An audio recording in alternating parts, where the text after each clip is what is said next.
Good morning. Good morning, that's right. So I was driving down here and I was sitting here with my partner Steve over there and just getting to know him and wondering to myself, what in the heck am I doing here this morning? It's 9 o'clock. I haven't really gotten that second cup of coffee in yet, and I see that although a lot of you are very energetic, you're probably wondering, what is this guy with a chocolate chip stuck to his head going to tell us about early childhood education? So I just figured I'd share a little bit about myself and try to do my best in the area that I love about early childhood education. But first, before we do that, I'm compelled, as a part of who I am, to start off this way. Tsumoyget, Tsimgiget, Lugalem Gogodam Dawil Get Goksham Dashageton. Nda Willawen, Kaniget Nusham, Simnil Niwayu, Lakibud da Patethathan, Tetham Ha'a Niwabu. So, what was that all about?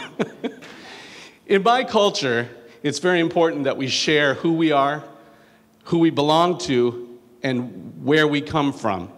And so in the Tsimshian heritage, we're a matrilineal society. So we take our mother's crest, and I come from the Lakibu, the wolf clan. And that's how we say it, Lakibu. And I belong to the house of Tetham Ha'a, the crane with one wing that couldn't fly. That's a great thing to live under. But that's who I am. That's who my people are. And although my mother is not Tsimshian, in our culture, we call it adoption, but it's not like the term adoption in English. We take them in because of the special relationship, that interconnectedness between my father and my mother. And so she is the wolf clan because I cannot be a killer whale like my father. It's just not in our way. So that cultural rule is very important. However, my native name is Simnil, real killer whale. And so that put upon me is a great weight. It's a great responsibility to live up to and to respect my father's clan and to take care of my killer whale relatives through that interconnectedness, that interrelationship that we have between the Gishpatwada, the killer whales, and the Lakibu, the wolves. Because the wolves are killer whales on the land, and the killer whales are wolves in the water. And it's just that interconnectedness, that relationship between the two that's so important in my culture. So that's just a part of my culture because I stated my mother is not of Tsimshian heritage. But first off, let's just real quick, just think for yourselves, what is culture? And I'll just, what is culture? Anybody, just shout out a definition for culture. Anyone? Religion, food, language. It relates to a heritage maybe, Culture is all, what's that? Expression. Expression, and maybe an expression in the arts, perhaps. We're cultured when we like fine things in art and music. For those that are in the scientific field or the health field, we culture, bacteria in a petri dish. We're growing things in a warm, nutrient environment. We culture it. Today, I'd like to ask you to just think of culture as the lenses that we choose to wear in which to see the world. I don't have my lenses to see, so I'm going to keep going back to my notes. But they're the lenses that we choose to wear in which to see the world. A lot of us, myself included, in many different ways, not just my ethnicity, which is bicultural or multicultural. As you saw in my bio, I'm known as an Indopino. It's a Filipino, Native American Indian, mixed Indopino. And it might sound a little funny, but it's a huge group. all the way up and down the West Coast, it's a huge group of people that share a very unique situation based on our social heritage and how we all became who we are. So Indopino, you know, I have some other nationalities thrown in there, but that's one of my designations, Indopino. It's a part of my culture. I also belong to a culture of men in early childhood education. As you can look around, again, we're very few and, and very respectful to all of our counterparts that are women. You know, really, men in early childhood education, there's a lot of work, and it's a very important field, very dear to my heart. I like to see more males involved with children, and especially as educators. The National Bureau of Labor Statistics in 2010, I believe, stated that over 1.2 million child care workers, 5% of them are men. And the same year, 2010, statistics for pre-K and kindergarten, that's 3% male teachers for about 900,000 combined pre-K and K teachers. Small group, small group, but very important. A man involved with a child, very important assets that they're able to give. For a young girl, the love of her father or a male figure to give her discipline, to give her nurturing, to be there, to be involved, hands-on, reliable. She's much less likely to have teen pregnancy issues, to run away, what have you. It gives her a sense of gender identity. That comes from the man. It's not necessarily to say that women don't have a very strong role and impression on children, but there are specific assets that come from a male for children. And so that interrelationship between a man and a wife, of course, that makes the child. And so then their involvement is just important. The interrelationship between the parent and the child, the female parent, the male parent, and the child have very different but very important assets that they can develop. Very, very important. It's a culture, a family culture. We devised that. And so we have these groups that we belong to. And so as I said, I just wanted to come today and share a little bit about who I am and why I'm involved in early childhood education. Because it is a field that I just love. It's not necessarily the field I chose or thought I was choosing when I got out of high school. You know, I worked for Walt Disney World as a performer and got that out of my system. And then, well, that's very important now in early childhood, as you well know. You have to be a performer with these kids. But I also met my wife at pastry school. We both got certified as pastry chefs, fell in love over cookies at the cookie station. Yes, was a very romantic time. It hasn't crumbled yet.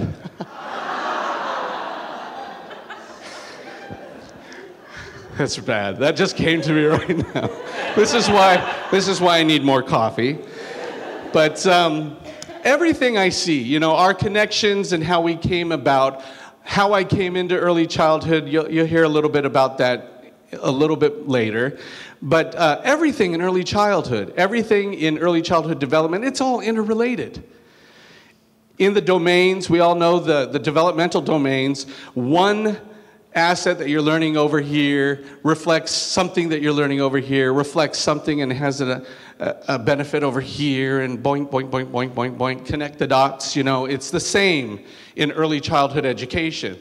Our children, they learn best by that interrelationship, the integration of many things. And so I wanted to focus a little bit, though, on my interrelationships of early childhood, Native American culture, and being a man in early childhood.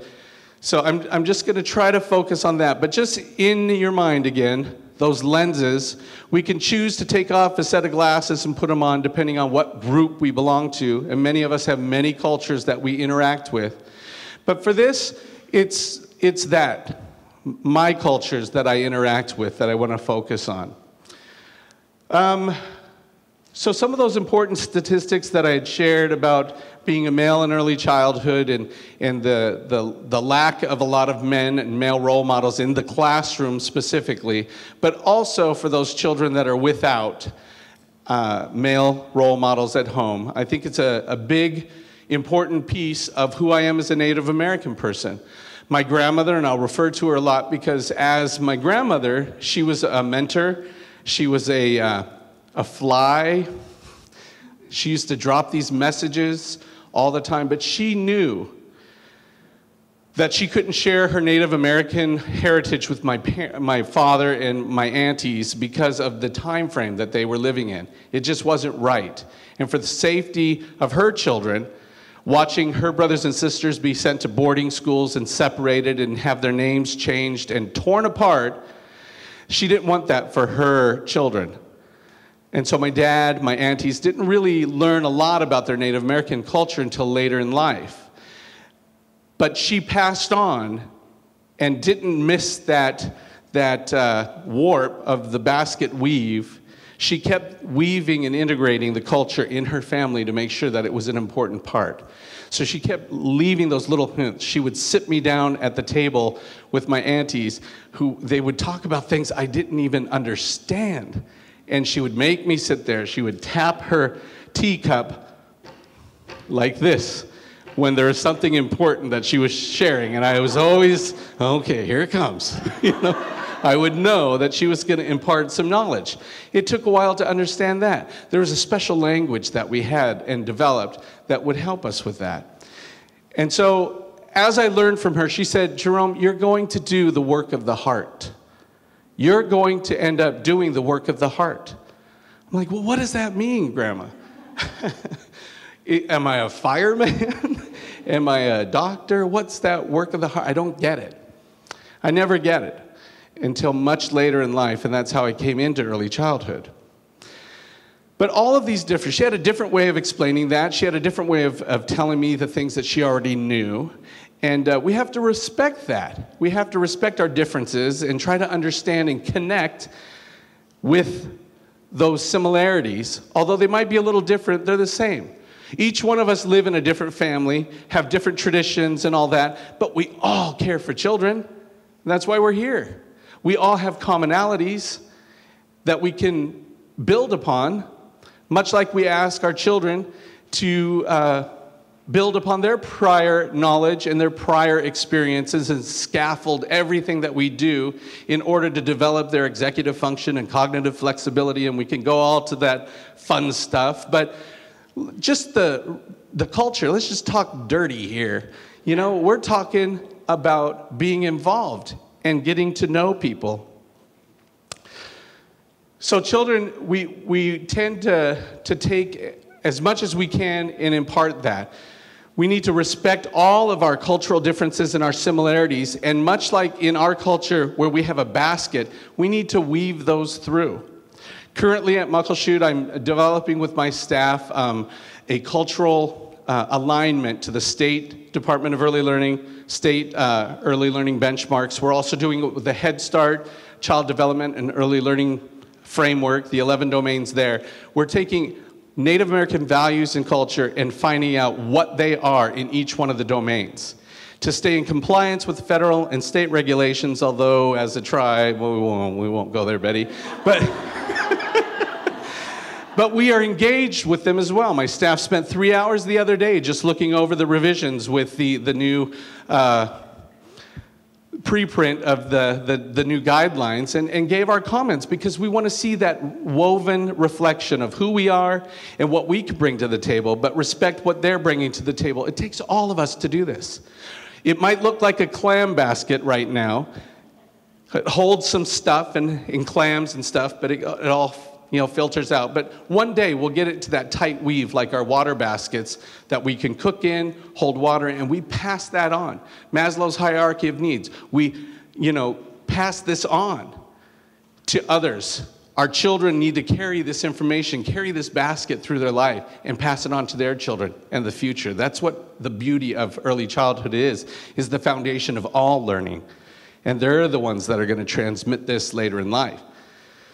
And so it's really important. And to me personally, it's important because I never knew I was going to do this.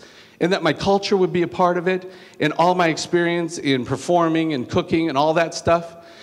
But the day that my daughter-in-law was giving birth to her second child, Diego, I knew for sure that I was sold on early childhood education. I don't know what the heck was moving in me that morning, but as she's giving birth to Diego, his head's crowning, the doctor decides that he needs to leave the room. And I'm like, you need to stay right here with my daughter-in-law. And she was in distress, and Diego was coming like there was no tomorrow. And whatever moves within us, I stepped up to the plate with as much as I knew and helped him out. And I helped him get his shoulders through, and I started looking at my grandson thinking, I'm not a doctor. What the heck am I doing here today? And at that moment, the doctor comes in. Oh, Marlene, you should be glad your father-in-law is a physician. I'm not a doctor yet. I'm not, really. And I'm not going to be a medical doctor. Please come take this child. He came out, and it was just a moving experience that I cannot tell you. Everything rushed through me. Everything. And later that day, when my son and daughter-in-law had to give his name to the nurses for the birth certificate, he said, oh, it's Diego Jerome. And it dawned on me, much like my name, Simneil, was passed, reflecting of the work that my father did and what I had to live up to, however it was going to be for me, was put on that child that day.